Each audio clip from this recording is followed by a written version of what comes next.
Hey, what's up, y'all? Bob here, host of the True Crime Podcast Defense Diaries. So, it's the new case that never sleeps. Luigi Mangione. As you guys know, we just had a live, probably that ended about a half an hour ago. So, we've all been waiting for this manifesto to leak, which I very aptly predicted during that live that it would in fact leak, and it has leaked. Actually, the first person that I saw posted for members only was my brother Jay, and then I saw my other brother Steve at Publicly Buzzed. He tweeted it, so I don't know how those guys got it, but I got it from them. So I want to give them doc creds for sure. But let's read it. I've been dying to see what this thing has to say. We'll wait for maybe a couple minutes, let some people filter in. I just made a community post. I'm going to be curious as to what you guys have to say about this, what you think about it.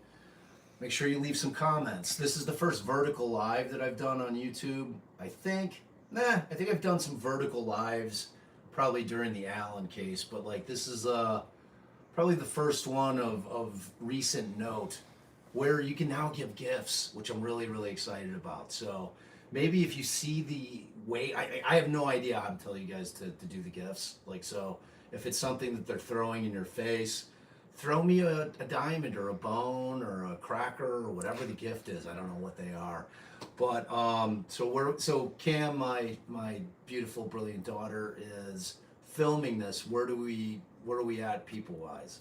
So we're at 103 right now. 103. Should I wait? Should I wait for another couple minutes? Yeah. Should we? You could talk about. Well, you could just let people know about what happened at his extradition hearing. Okay. Great. So anybody who wasn't on our live earlier, and we forgot to plug in the mic, so the sound is not going to be great. We have to remember to do that. So everybody who follows knows I'm a tech idiot. So Cameron, however, is not, so I fully blame Cam for that. But if you guys were not on the live earlier, essentially what happened today in court, sounds like it was brief. He being Luigi Mangione, is going to fight extradition. That means that this could take anywhere from 30 to 45 days for this thing to get brought over to New York, where he will be put in front of a judge in a courtroom in New York City. So if he's fighting it, he's fighting it. That doesn't mean that at some point he can't change his mind. He can choose to waive extradition at any point in time. So it doesn't have to be that once he's locked in, that he's locked in on that. He can decide at any point during the process, it's fine, I'll waive, bring him in New York. But I think one of the bigger considerations, typically if you're awaiting trial in New York, they stick you in Rikers Island. He probably is not in a big hurry to get to Rikers Island. I've never been there, but I've heard very bad things about it. So it doesn't sound like a great place to hang while you're waiting for trial. So that's what's going on with that. We will keep you posted on anything that's going on court-wise.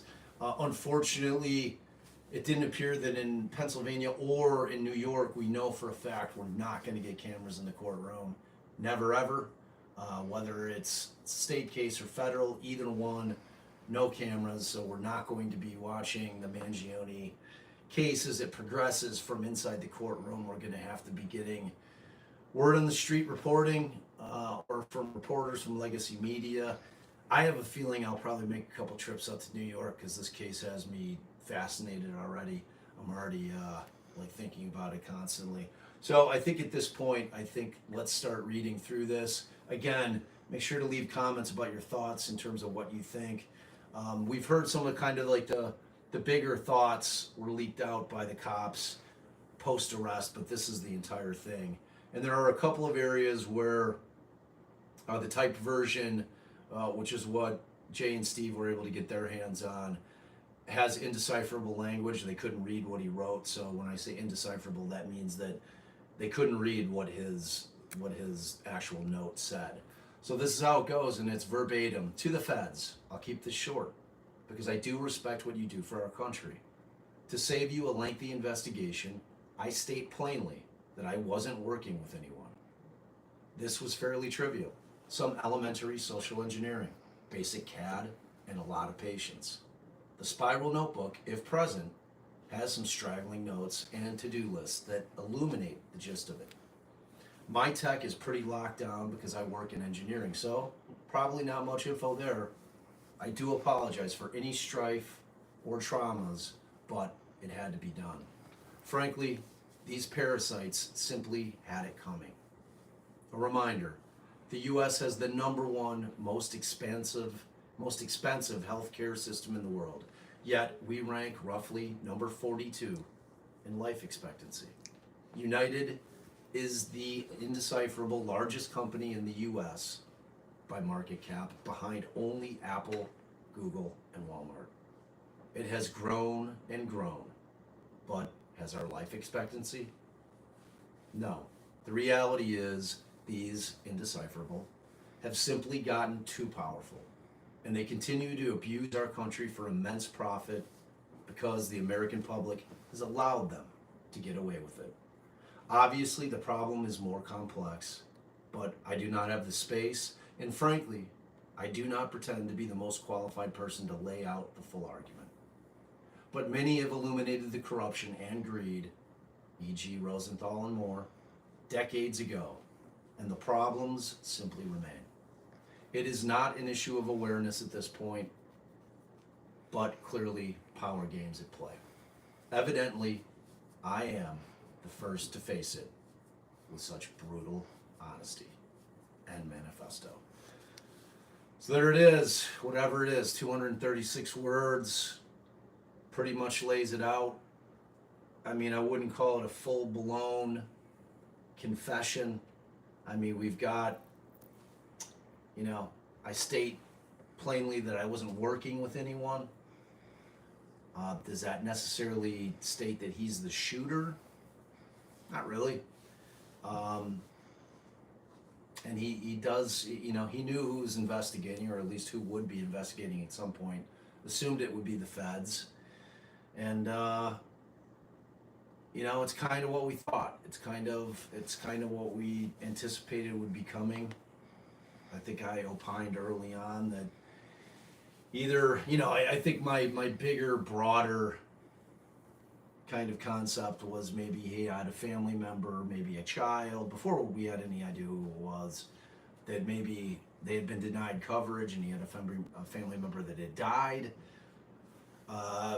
It appears it's more personal. I mean, we've seen on his Twitter, he posted an x-ray of him with these 3 or 4 giant screws in his back. Sounds like he was living it. Sounds like he was going through a lot of physical and mental pain because of the physical pain, and that's probably what drove him to this ultimately. So it was a little info and a lot of kind of background on where his mind was moving towards this thing. And in terms of kind of foreshadowing, I don't anticipate getting much in terms of them digging in through his devices because of what he said. He said flat out, he's like, my tech is pretty locked down because I work in engineering, so probably not much info there. So if we're hoping to get all kinds of smoking guns and interesting things in his tech, I have a feeling that's going to be a dead end there. So that's kind of where we're at. Again, the extradition has not been waived. He is going to fight it in Pennsylvania. That is a legal process. It appears, I'm assuming he was appointed an attorney. He did have an attorney today when he was in court. So he has that going for him. Whether or not, it's going to be very interesting to see how his family is going to respond to this. I've seen a couple of posts from his cousin, I think it's Nino, who is a council person, and I think that he's in Maryland. He kind of made a broad statement, just that, the family's not really at liberty to speak. We're sending thoughts out, and our hearts go out to all the family members of everybody that was involved. I'm assuming, including the Mangiones, because they're going through it. I mean, I can't imagine what it's like being in that family right now with this thing spinning around. Talking about just the collapse of the Roman Empire, almost quite literally. That family is going to be living through it right now. And it's interesting because it does appear that Mangione came from a wealthy family, you know? So it's like you had a lot of people out there kind of pontificating, oh, you know, he's poor folk and, you know, he's fighting for the poor folk. Well, it appears that that's not necessarily the case. It appears that he's actually pretty wealthy, or comes from a wealthy family at least. He's got 2 degrees from the University of Pennsylvania, which is not an inexpensive college or university to get your degree from. So, I mean, we'll see how that all plays out in the court of public opinion as this thing continues to move forward and continues to grow legs. And as we learn more about what's going on, I think it's going to be a really, really interesting case. I think it's going to be another case that is going to have people very, very divided throughout this country. I think that there's going to be people that are like, are you insane? He murdered somebody. You don't get to murder people because you are not happy about our systems in this country. And you're going to have people that are on the other side of that. So it'll be interesting and toxic, I'm sure. As you know, I'm pretty hardened to the toxicity of social media after the Richard Allen thing. I took a lot of beatings on it for just trying to let everybody know that we have constitutional rights and those matter, and you should care about them. So I think I'll wrap. You got a question? I was just gonna let you know you got a cupcake invasion. I'm not really sure what that means, Wow. but it says that Melanie Little says hi and sent some people Melanie, over. Thank you, Melanie. Melanie, this is my first Melanie Little. We love her over at her channel. She's fabulous and brilliant. And I love when Melanie or Allie are together. They form the power duo of brilliant female attorneys. So thank you for that, Melanie. I love Cupcake Invasion. Oh, Cupcake Invasions means that all of the people that were on Melanie's live Are coming over. to this. So this is going to be a shorty. We did our longie already. If you guys haven't checked that out, we definitely covered Mangione. We also dug into the Mickey Steins case, which if you're not up on that Mickey Steins thing, it's crazy. It's crazy. It's going to get even crazier. We went through a civil suit in federal court from 2 women that were sexually abused by a sheriff deputy named Ben Field, who was an underling, who was an employee of Mickey Steins, who was the elected sheriff. And that whole lawsuit is crazy. Allie and I read through that today.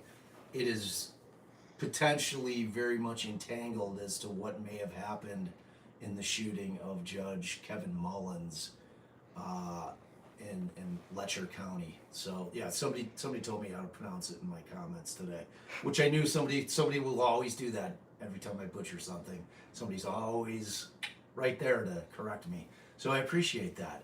So all right, I think that's the update for now. Again, if you're coming in late, watch from the beginning. We've gone through. The manifesto leaked as I predicted it would. It actually happened faster than I thought it would. It's interesting. It's short. Whether or not it's a flat-out confession, I would argue it isn't. I certainly think that it has. They were actually asking if you could read it again because now you have 1,000 new people in here. Okay. So. It's short enough that and you guys know I love to read, so I'll read it again. All right, so this thing, and again, I want to give credit to both my brother from another mother, Jay. He first posted it in his members only over on his channel, and make sure that you're going over to JBN and subbing over there. And then I also know that Steve, my brother from Publicly Buzzed, he also posted it on Twitter, so I'm going to make sure I'm giving those guys doc cred. So this is the way it goes. Like I said, it's short. There are a couple of portions. Now this is a typed out version. I'm assuming that his was initially handwritten. So whoever typed it out could not make out a couple of words. So when I say indecipherable, that means that they obviously couldn't make out what he had written. All right, so this is it. I'm going to read it to y'all verbatim because that's the only way to do things around here. Okay, so to the feds. I'll keep this short because I do respect what you do for our country. To save you a lengthy investigation, I state plainly that I wasn't working with anyone. This was fairly trivial. Some elementary social engineering, basic CAD, and a lot of patience. The spiral notebook, if present, has some straggling notes and to-do lists that illuminate the gist of it. My tech is pretty locked down because I work in engineering, so probably not much info there. I do apologize for any strife or traumas, but it had to be done. Frankly, these parasites simply had it coming.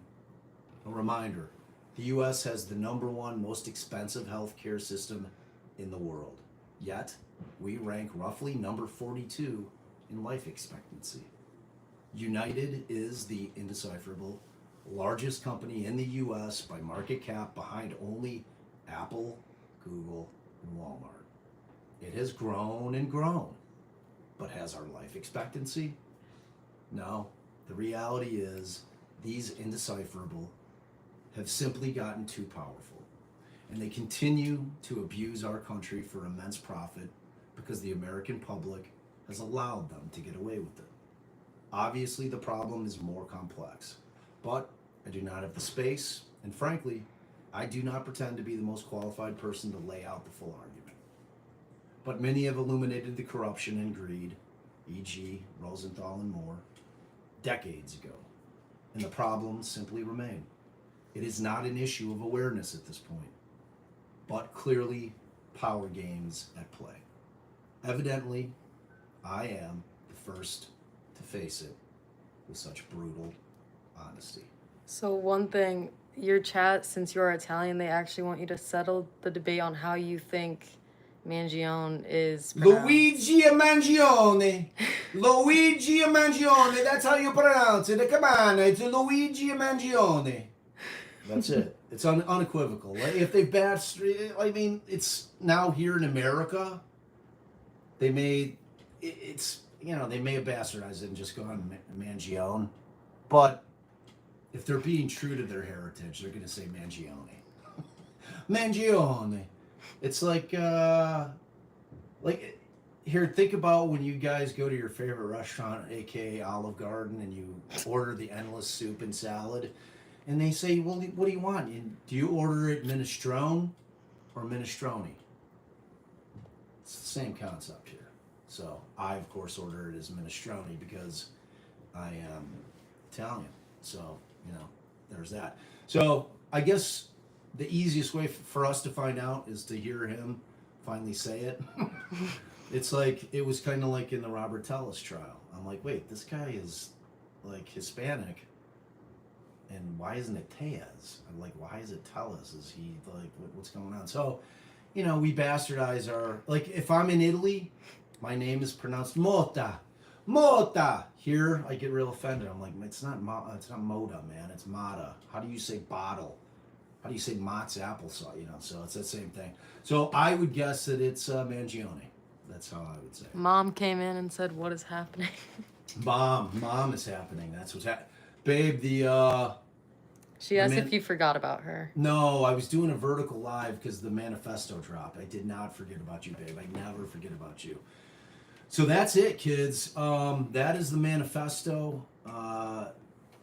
You know, this thing is popping by the minute, really. There's new things coming out by the minute, but the manifesto, I'm curious as to who leaked it. I definitely predicted it would get leaked very quickly, and it did. It seems like somebody got their eyes on it, and what I'm guessing happened here is somebody just typed it out on their phone, and they couldn't make out those couple of words. If they send it to me, I can almost guarantee, after reading my own writing for all these years, I'll probably be able to figure out what he wrote. So, all right, you guys rock. If anything else pops up, Allie's over here making this face, like, what? You went live without me face? Your team is also pretty mad at you. My team? For not getting an email. What is happening right now? This was all right, this was breaking news. I wanted to be one of the first people to be live with it. And, you know, Sounds like STSJ were. I didn't have to have conversations. I was just going. Sometimes in life, I'm just going to go vertical live, and y'all are not going to have any kind of warning about it. That's the magic of vertical lives. Bunch of weirdos. Allie's over there talking trash. All right, you guys, we love you. Thank you for hanging with us. And Who's just us? remember, without you all. You're just an old man talking to yourself. Wow, there you go. Love you. Thanks. See you later.